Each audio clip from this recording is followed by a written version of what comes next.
Good morning, students.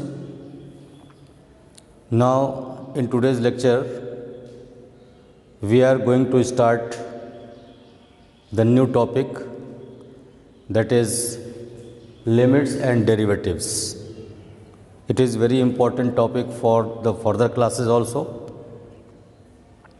Now, what is limit and what is derivatives? This point to be discussed. You know the meaning of limit. Limit means to reach the extreme. To reach the extreme. Limit is, suppose any value which is not exactly equal to the given value but approaching to that value. Approaching to that value. Like suppose I am writing one thing, this is 1. Any value, any number is 1. Now to approach this number, we have to take the neighborhood number to 1. Neighborhood number to 1. Very, very close number to 1. Now this happens in two ways, like from left side and from right side. Left side and from right side means we can take a number like 0.99999 and so on. This is exactly not 1. 0.99999 not exactly 1, but it is approaching to 1. It is approaching to 1, about to 1. And we can write this like 1.0000000000001. For example, this is not exactly 1, it is more than 1, but it is approaching to 1 from right side. From right side, and this number is set from left side. So this is the limit. Limit means actually the number is not exactly given to the given number. It is approaching to the number. Means it is about 0.999 like is about 1, 1.000 and so on to 1 is about 1, but not exactly 1. So this is limit. Actually, what is this? Suppose we are given a function. We are given a function and we have to find the value of function at any point in its domain. If there is a function, it will have some domain. So we have to take any point in domain. For example, suppose I am taking this fx is equal to x square, fx is equal to x square, and at x is equal to 1. We have to find the value at x is equal to 1. So this is a polynomial function and this will have the domain all real number, and one of the numbers from the domain x is equal to 1 is taken to find the value at that point. So what to do? We have to find the value in the neighborhood of that 1. Means we can write like this: fx is equal to x square and limit x tends to 1. X tends to 1. We read as x tends to 1. X is tending to 1, not exactly 1, but x is tending to 1. It may be less than 1, means from left side of 1 or from right side of 1. Both cases may be. So limit limit x tends to 1, fx is equal to x square. If you are going to find the direct value, so we have f1 is equal to 1 square, this is 1. But if from left hand side, if we take the limit, so we get the same value of this. Means this is very close to 1, and this one is very close to 1. So this is called limit. A limit exists only in case when both the left hand limit and right hand limit will exist.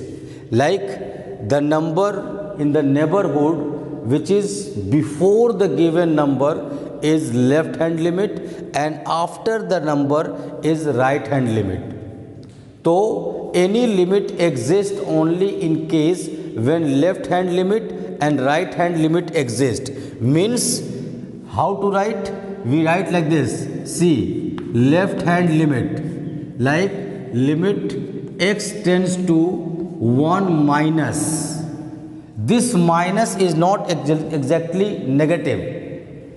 It is not actually negative. This is showing that we are taking the left side number. Means the number just before 1. Just before 1. Means limit x tends to 1 minus. This is called LHL, fx. So we write like this, limit x tends to 1 minus x square, and simply we put the value of x as 1. So we have 1 square is equal to 1, because this number 99999 is about to 1. So we can write 1, so its value is 1. And right hand limit, how to write? Limit x tends to 1 plus fx. So this is limit x tends to 1 plus fx, means x square. This plus doesn't mean that it is positive. It doesn't mean that it is positive. It shows that we are taking the neighborhood number to 1 just after 1. Just after 1 means more than 1 and less than 1. When less than 1, we write 1 minus, not minus 1, 1 minus, and this is 1 plus. And again we write the value at x is equal to 1, 1 square is equal to 1. So in both the cases you see that left hand limit is equal to right hand limit. Left hand limit is equal to right hand limit, and in case when left hand limit is equal to right hand limit, then we say the limit exists. Means we can say that left hand limit and right hand limit is existing. It means the limit x tends to 1, the limit x tends to 1 fx is existing for this limit. Means limit exists in case only when the left hand limit and the right hand limit both giving the same value. In some cases we cannot have the same value. In some cases we cannot have the same value for the same limit LHL and RHL. So we say that this limit does not exist. This limit does not exist for the function. Now we have algebra of limits. So what is to remember? We have to remember the point that any limit exists for the function only when the left hand limit and the right hand limit both exist. Otherwise we say that limit does not exist for the function. Now we have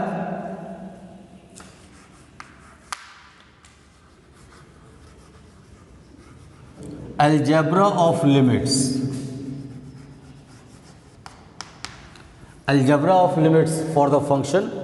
What does it mean?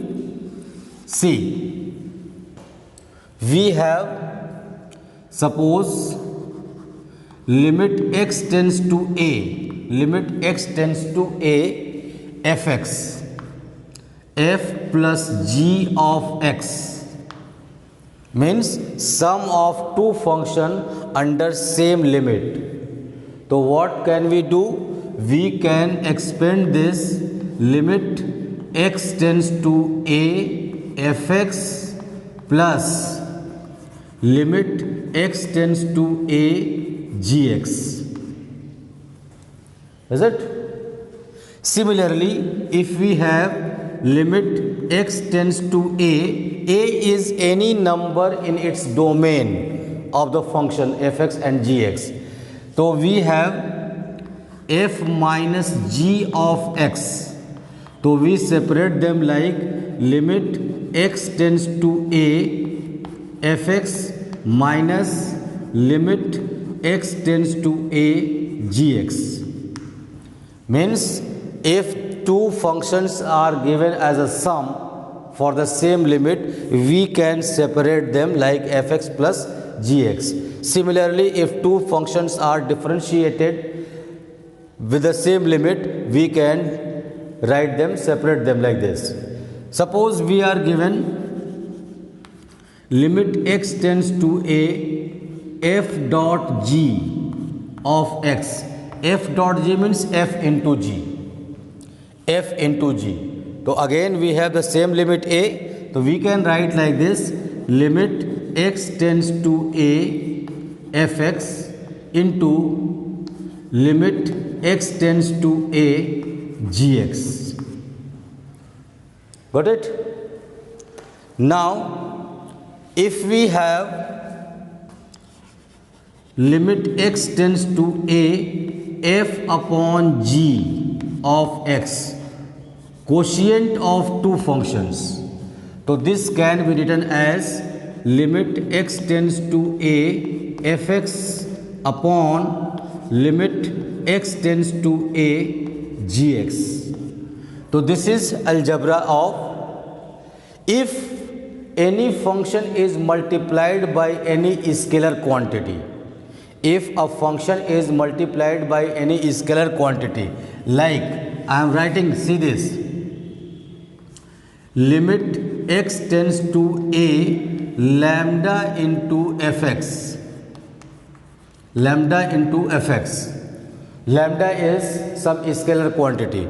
So what we do, we take lambda outside, lambda times of limit x tends to a fx, means we simply multiply the function with that scalar quantity. Got it? Now we have some important formulae which is as a theorem, but theorem is not so important to prove, just you mind it. Like there is a theorem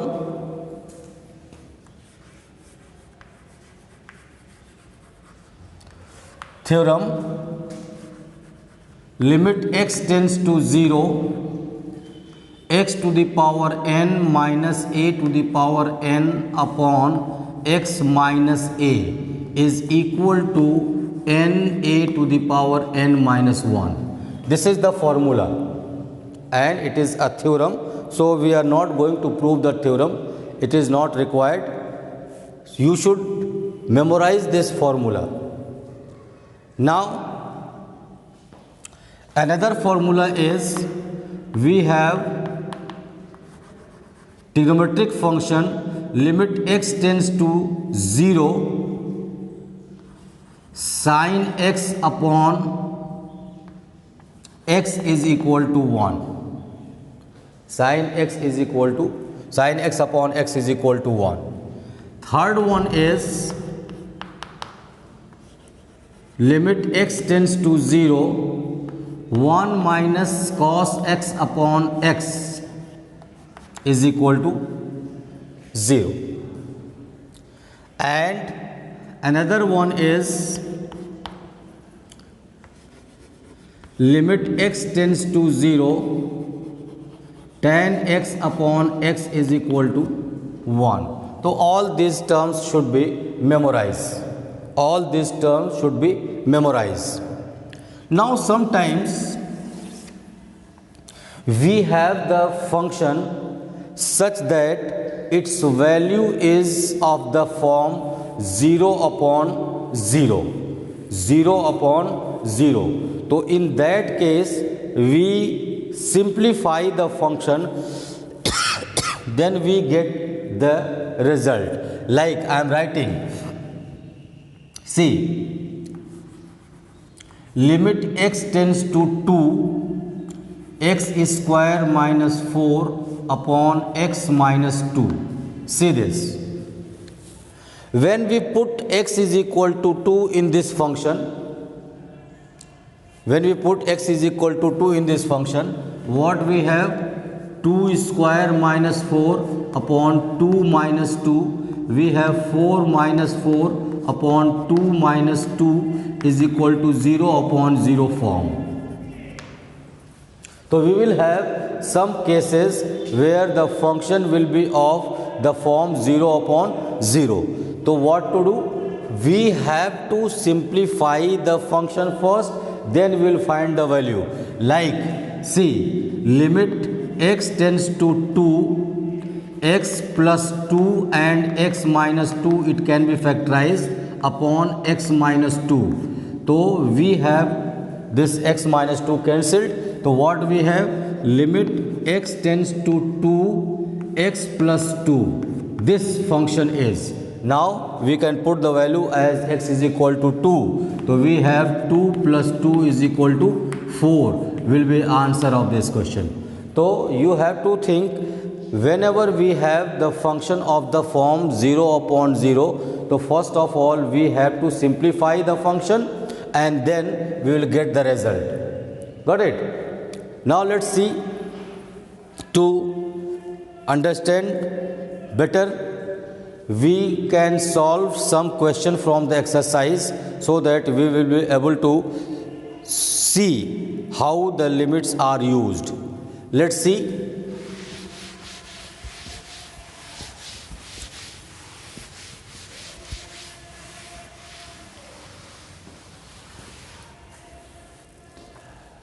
Let's see.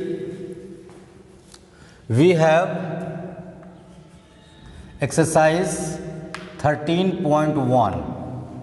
Exercise 13.1. See some questions as the practical, so you will be able to understand how to solve the questions. After that, I will tell you about some theorems, sandwich theorem. Let me explain first, then after that we will go further. Exercise. See, we have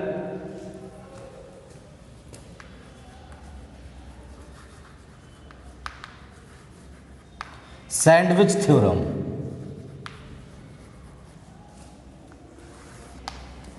What is the sandwich theorem? Here the word sandwich is taken because of the actual meaning or the sense of the sandwich. You have seen the sandwich.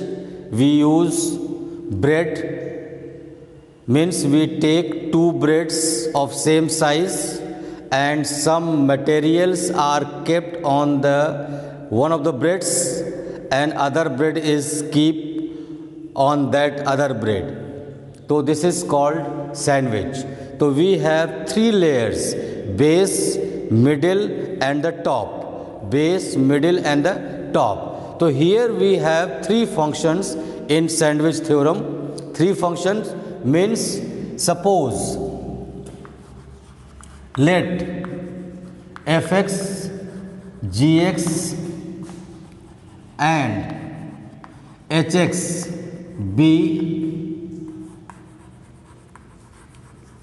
functions. So three functions are. So we can see if the value of fx, the value of function fx at any point in its domain is same as the value of hx at same point in the domain will be the same, then the value of gx will also be the same. See, try to understand. Suppose we have a function fx here. Another function is we have, and third function we have. So we have all three functions meeting at this point, at x is equal to a, suppose, and its value is suppose L we have. So value of function, this is gx and this one is hx. Gx and hx. This is gx and this one is hx. So I mean to say if limit x tends to a for any value a in its domain fx is equal to L, and limit x tends to a gx is equal to L, then automatically if they are meeting at the same point, so we have then limit x tends to a hx will also be equal to L. Is it? So this shows that we have the sandwich form. Because three functions are there: first layer, top layer and middle layer. So this is why it is called sandwich theorem. Got it? Sandwich theorem. So let's see exercise 13.1. I am going to start, and after that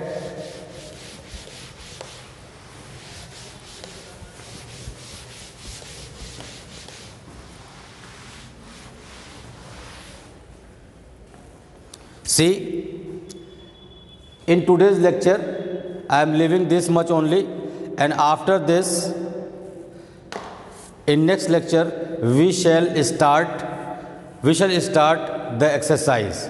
Okay, because first you have to read the chapter yourself, memorize the terms what I have told, and after that we will discuss the exercise. Okay, thank you very much. God bless you.